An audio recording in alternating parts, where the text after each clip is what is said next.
Hello, everybody, and welcome back to the Rebellion. Today, I wanted to touch up on territory battles, and my guild has recently made me the officer of education, and um, I kind of want to help everybody understand exactly how territory battles are ran and what entails a bunch of stuff here. So, coming into territory battles. Uh, there's a couple that you could run, but my guild we do Rise of the Empire. Um, and you come in here and then you look at the various things and you're like, okay, there's so much here. What do I do?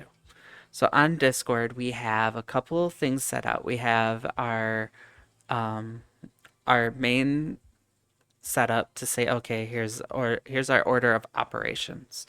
So the way we do our order of operations is when you come in here, there are a couple different things that you could do. You can do operations. You can deploy. This is your deploy. Basically, that just fills up what you dump into here, all the characters that you use, your um when you deploy stuff into here, it fills up uh in here. Like as you could see, um if you scroll up a little bit, deployed. I didn't do any combat missions, but I dumped a couple people in here, and the you get their GP added to this, and then you get your combat missions and stuff, and that all gets added uh into this. Plus the teams that you use for those combat missions, their GP, because they're being put into the planet, their GP gets added to this as well. So that all adds up to a certain amount of to a bunch of value when you do all that. So and then you have your operations. This is a set amount of 6 operations of 15 people each. So you take these and then you put so many people in here, and these people are you're not once they're put into an operation, you can't use them for a combat or a special mission. So once they're in here, that's all you can do for the day, and then you kind of move forward from there. So what what should you do first? You should always take operations. That is your first and foremost thing that you want to fill. Um, After operations are done, then you could move on and you got your combat missions and your special missions. Combat missions, they give you an extra 200,000 points if you complete the whole thing. If you only do one or two phases, one or two, it gives you less points.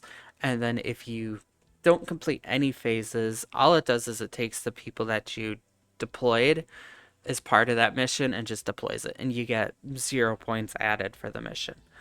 Um, but it's up to 200,000 points. So combat mission or special missions are a little bit different. You can get the your Mark 3 currency. You could get your shards because there's Reva shards in here. So there's different rewards that you get for special missions, and completing your operations makes special missions and combat missions easier to do.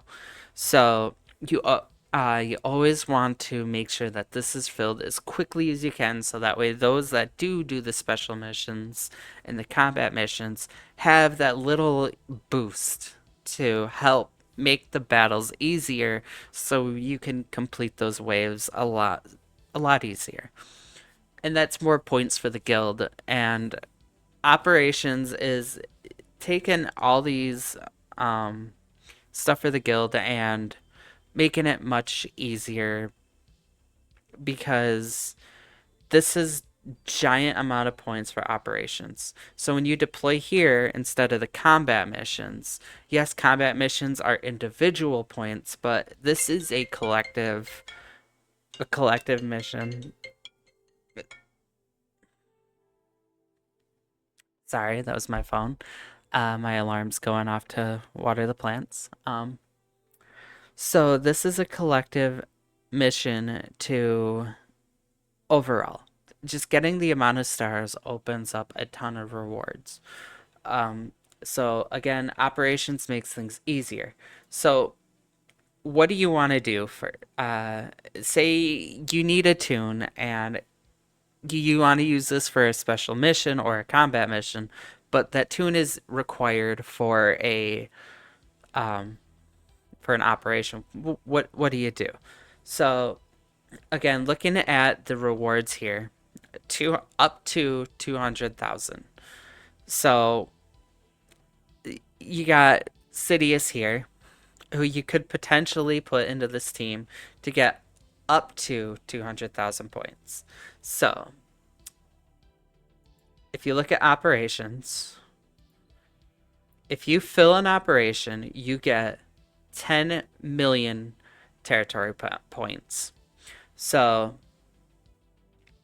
this is 600 or 60 million territory points for completing all of these operations.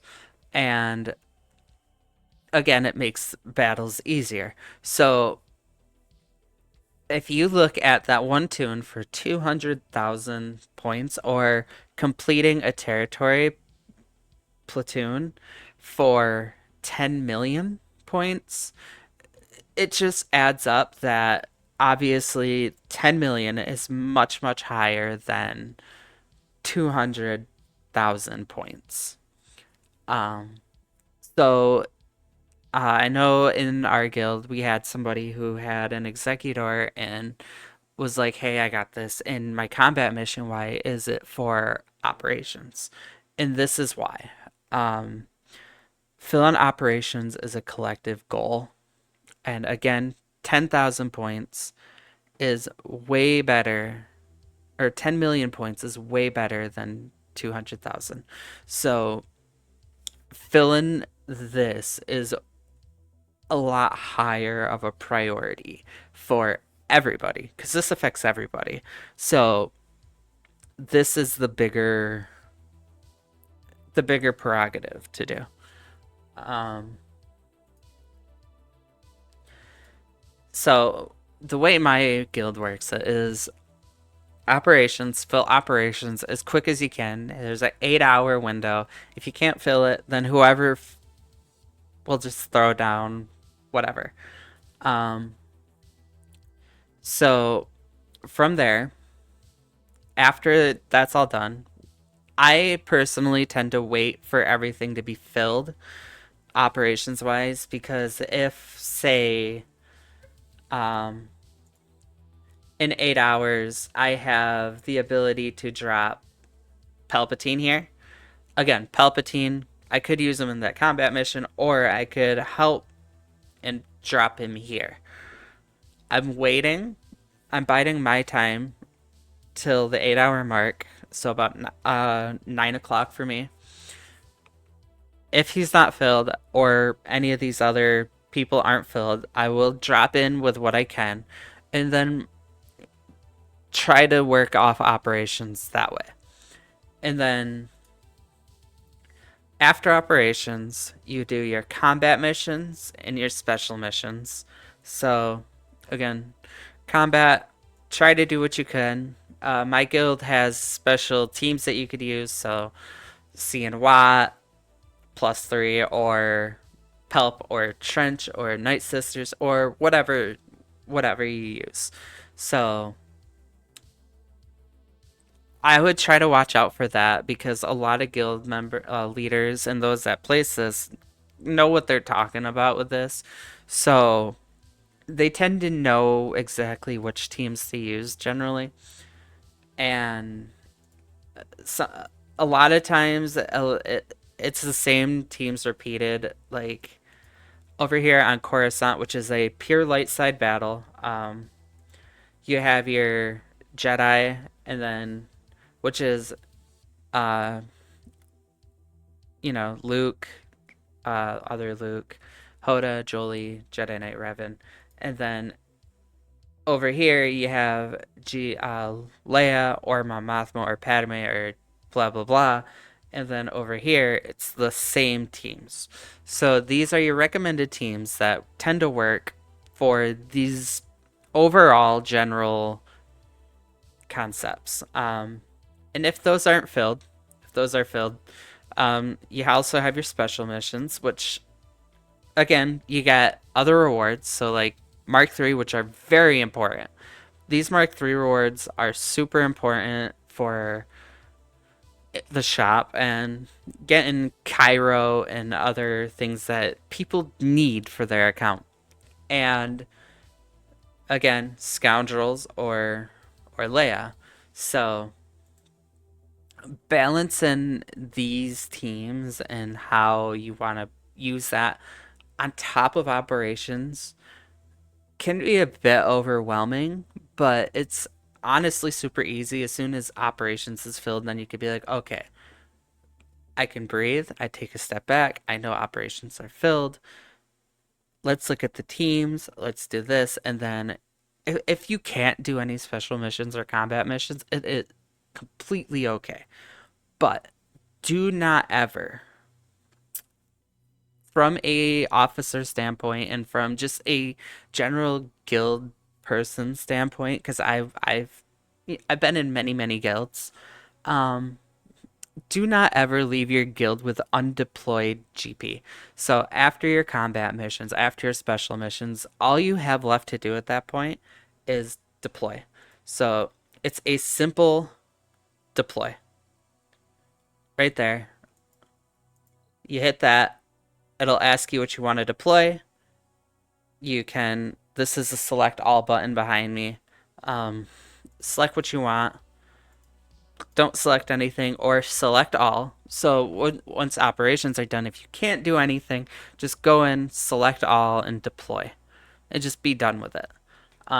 If they're red like this, it means that they're needed in another area. So it probably is a special mission or something else. So like Kira and Han here are used for this special mission right here. These two are mission units, so they have to be in here. Um, that's what that was telling you, was it's yellow because they're like, hey, this is needed elsewhere. Are you sure you want to deploy this?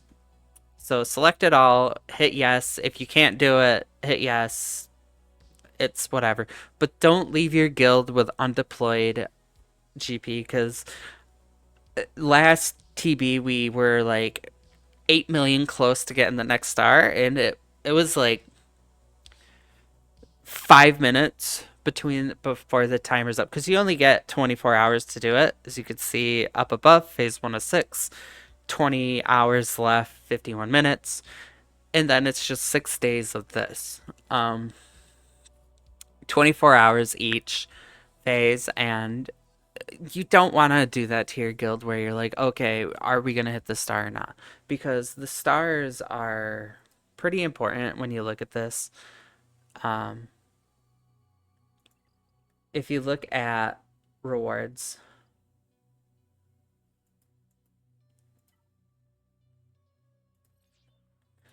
your rewards. So the difference between stars is pretty drastic. My guild gets about 36 stars. This is what we got last time. So you're getting 6,250 Mark threes, 6,000 of those, 5,000 of those, a lot of crystals, and this box, which you're getting a bunch of gear and a lot of Kairos and a lot of the stuff that is needed. You're getting your signal data, you're getting your relic materials, a ton of gear that you need, and the difference between getting that and this adds up. when you're not getting that extra star, you're costing yourself, 25 crystals. 25 crystals isn't a whole lot in general, but it does add up.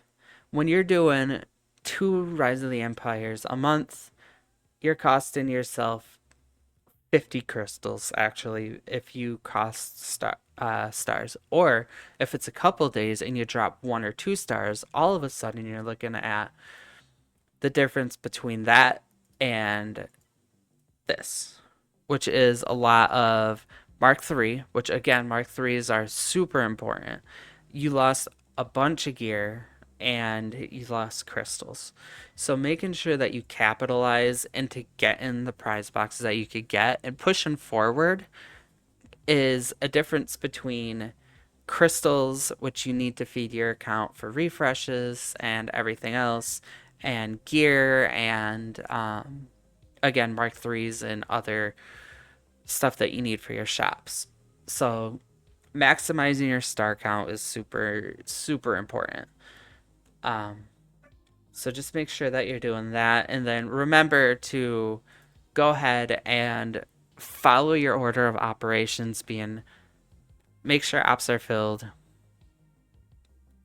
Do your combat missions and special missions once they are filled, because again, if you go ahead and you just do everything, one, the missions are easier with operations filled, and two, if you just go ahead and do them all, and then say you have a tune that you could fill in that somebody can't, and you already did them all, and then you can't back it up.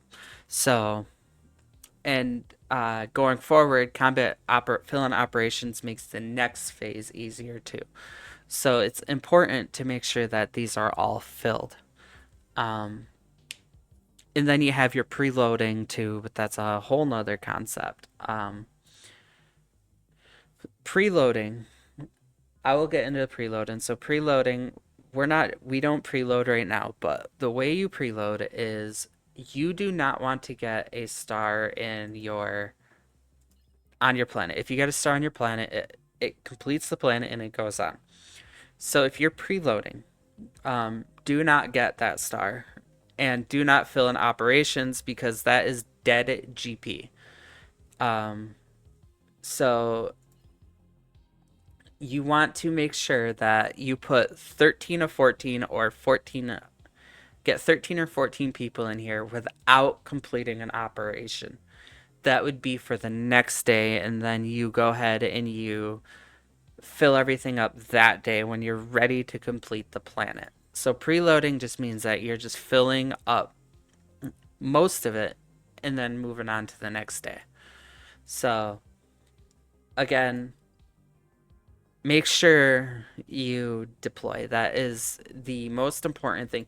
Even if you don't do an operation, which again, if one's assigned to you, make sure you do it. But even if you don't, even if you literally just go in and deploy, make sure you do that. One, you want to make sure that you are participating in getting these rewards because these rewards are huge. Um, so just deploy. Always at least deploy. It takes 2 seconds to do, and it's as simple as that. You just spend 2 seconds of your day, whether you're going to the bathroom or whatever, right before bed. You always have a time that you could go in and just be like, okay, bam, deployed. I'm done. And then again, that's your GP added less that the guild needs to worry about. So make sure you deploy, make sure all this stuff is filled, and um, again, combat missions, if you can, no big deal. So I hope this video was helpful. I know it's about 20 minutes long, and I try not to do longer videos like this, but this is going to be the first step going forward of trying to help out my guild in any way I can.